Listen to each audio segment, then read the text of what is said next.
Hello everybody once more. This is Dr. Ilyas from the Department of Education, Hazara University, Mansehra. Today we are going to discuss an important issue related to the field of education, especially to school education. And this topic is bullying, the phenomenon of bullying in schools. It has different themes related to it, but today we will just confine ourselves to thinking about the causes of bullying in schools. So, what is bullying? Bullying in school is a very serious problem. Unfortunately, like many other problems faced by a great many students and also teachers in our schools, this problem does not get adequate attention. This very serious problem is often treated trivially by most educational stakeholders, that is, teachers, educational managers, policymakers, and parents. So, usually, what are the aims of bullying? Or, in other words, why is bullying being done in educational institutions, especially in schools, and more especially in like secondary schools? There is this desire on the part of the bully to hurt, to threaten, and to frighten the person who they bully. And then we go to different forms of bullying. So, bullying can take place in physical form, which actually means physical attack, such as slapping the one who is bullied, kicking him or her, punching him or her, pinching, pushing, and obstructing. Similarly, there is this other kind of bullying called verbal bullying.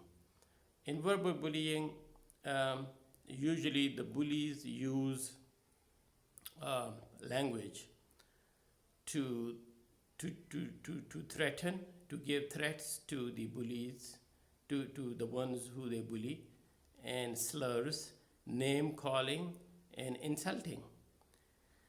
Then we can also think of bullying in the forms of bullying, is that certain bullying takes place individually.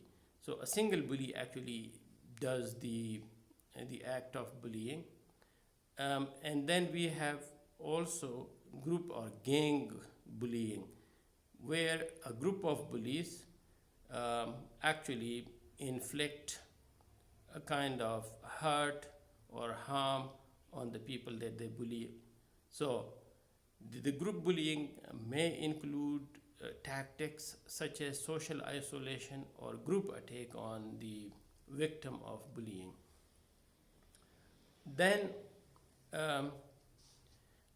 or going back to like the form thing, what we see is like in the school context, it happens that certain students who could be considered as bullies physically attack other students. They slap them, they kick them, they punch them, and similarly they in verbal form they give them threats and slurs, and they give them, and then they call them bad names, and similarly insult them in other ways.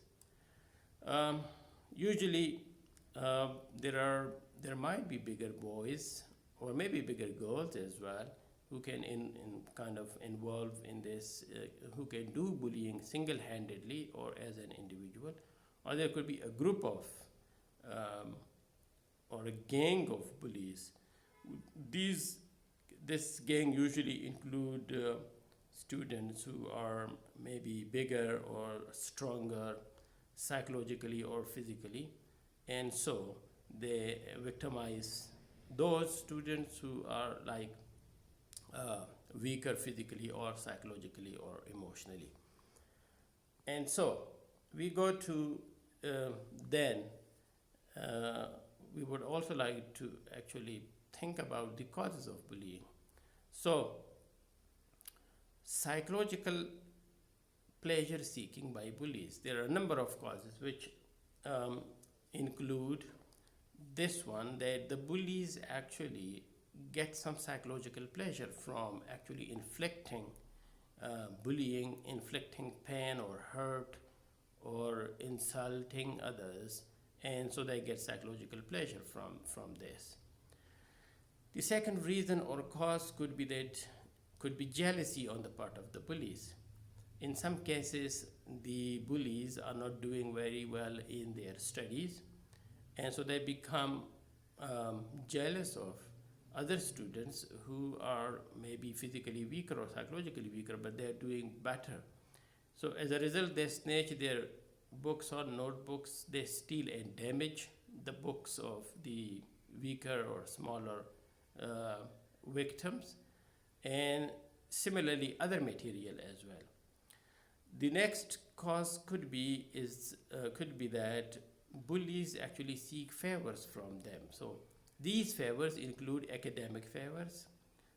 So the bullies actually want to maybe learn from those, or maybe they want the victims to do things for them, academic things for them, such as writing their material and things.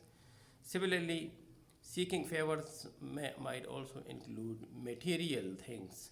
So they want to take things stuff from the victims. Similarly, sexual bullying. This is one of the severe form of bullying, where the bullies actually want sexual favors from the victims. Then the next cause is that bullying actually gives a sense of power to the bullies with poor self-esteem and poor academics. So maybe in many cases, the bullies are doing poorly academically. They have low self-esteem. As a result, to have some sense of power, they bully others through their physical strength or psychological strength, and so this gives them a sense of power. The next thing is that in some cases there is a big age difference inside classes. As a result, the bigger boys or bigger girls can actually resort to bullying of the smaller and physically weaker boys and girls. Then we go to the next one, and that is lack of awareness or interest on the part of parents, teachers, and school administration. In many cases, parents, teachers, and school administration, people in the school administration, such as the principal or other such people at the administrative posts, they are either unaware or they don't take a lot of interest, and maybe they just they think that this is normal behavior. And so this can actually reinforce the problem of bullying in school.